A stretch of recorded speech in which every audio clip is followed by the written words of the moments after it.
Bonjour, bienvenue dans le Seigneur des Arceaux. On va faire aujourd'hui un petit tour d'horizon des playoffs NBA avec un MVP qui crée la polémique tout en réalisant une performance historique.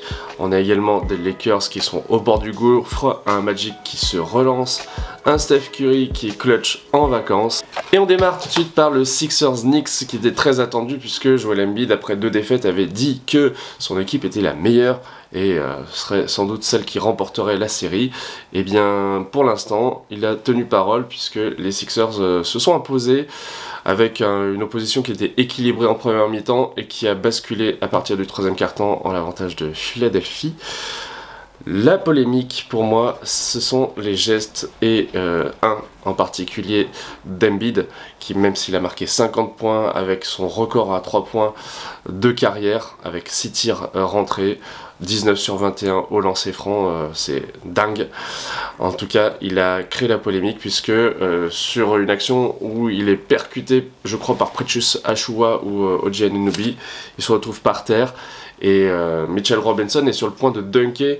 Sauf qu'il lui attrape littéralement la jambe, le bascule vers l'arrière pour éviter qu'il tombe sur lui. Ça c'est ce qu'il a déclaré, il a dit que c'était malheureux, mais que voilà, vu qu'il avait reçu Jonathan Kuminga sur son genou, ça lui avait causé une absence prolongée, donc il veut éviter ça. Sauf que du coup, Mitchell Robinson lui est sorti du match et n'a pas remis les pieds sur le terrain et est reparti les pieds dans une sorte de botte pour maintenir sa cheville endolorie. Bref, il y a eu cet épisode-là, plus des épisodes où, sur des bousculades, il percute l'entrejambe de son opposant direct. J'ai regardé NBA Extra, Jacques Monclar, plus d'autres sur internet qui sont assez d'accord avec moi pour dire que cette performance elle est quand même entachée d'un comportement qui pose question. Donc Philadelphie revient dans la série, c'est plutôt une bonne nouvelle pour le suspense, mais cette performance, je trouve qu'elle laisse un petit goût amer parce que du coup face à Embiid on a Isaiah Hartenstein qui reste un joueur valeureux capable de mettre des bons tirs en tir drop ou voilà, en flotteur, et puis il fait ce qu'il peut mais il peut pas tenir 48 minutes sur le terrain, donc les chances des Knicks s'amoindrissent. Ça rééquilibre un petit peu les débats. Jalen Brunson a été encore énorme et cette fois-ci il était plus adroit qu'aux 2 matchs précédents. Maxey a fait encore une très belle partie, donc Tyrese Maxey nommé récemment MIP, et je trouve que c'est quand même mérité, même s'il y a d'autres joueurs qui avaient vraiment bien progressé cette année. Bref, les Sixers vont devoir quand même assurer pour une 2e victoire, et cette série elle peut très bien se terminer en 7 matchs. Je pense que le match 5 au Madison Square Garden vaudra son pesant d'or en termes d'ambiance. Bref, on verra qui rira le dernier dans cette confrontation. En revanche, les Nuggets, eux, n'ont pas eu trop de soucis à se faire pour remporter leur 3e match de suite et leur 11e au total dans leur dernière confrontation face aux Lakers. Ils sont tout simplement beaucoup trop forts. Les joueurs répondent présents, que ce soit Jokic, Murray qui a été le héros du match 2, Porter Jr. qui a réalisé plus de 20 points et 3 passes.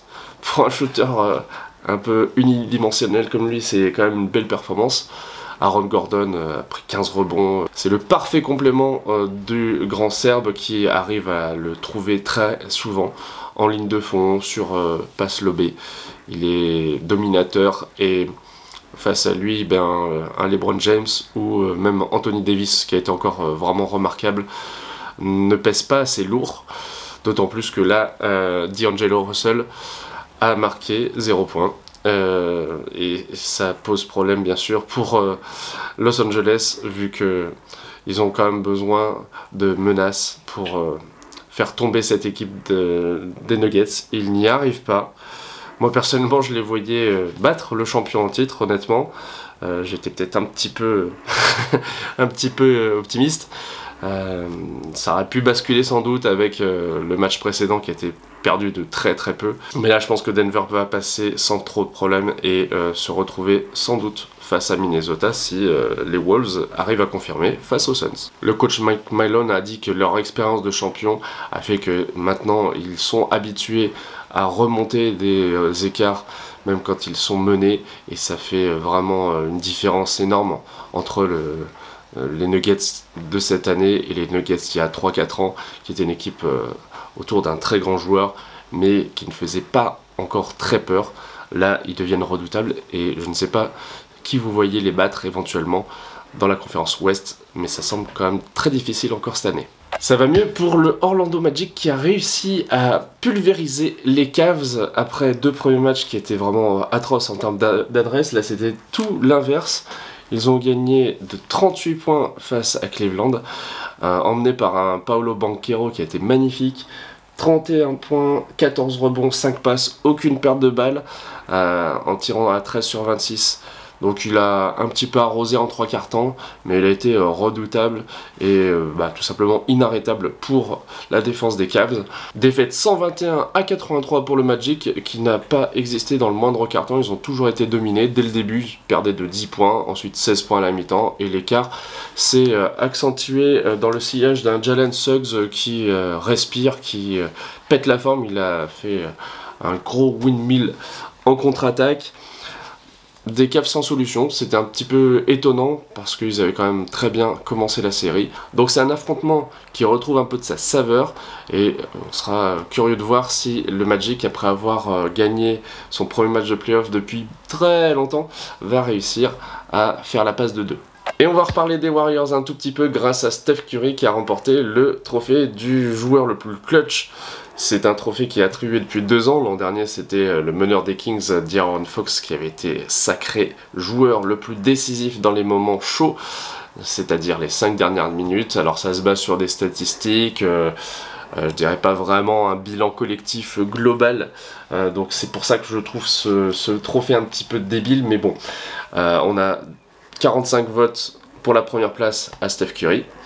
Le deuxième, c'était DeMar DeRozan, dans une équipe lui aussi très moyenne, mais qui a réalisé des belles performances quand les matchs étaient décisifs. Le troisième, c'est Shai Gilgeous-Alexander du Thunder, lui qui va peut-être aller un peu plus loin cette année et franchir probablement un tour de playoff grâce au collectif du Thunder qui l'emmène avec brio. Techniquement, Curry a marqué 189 points à 50%, avec 46% à 3 points et 95% au lancer franc, donc c'est vrai que faire faute sur lui, c'est un petit peu une erreur quand arrive la fin du match. Personnellement, j'ai davantage hâte de connaître le résultat du meilleur défenseur de l'année et du MVP pour pouvoir vous en reparler, mais il y a déjà des petites vidéos qui vous attendent si vous voulez un petit peu avoir des infos sur ces compétitions-là, sur ces trophées qui sont en général les emblèmes d'une saison.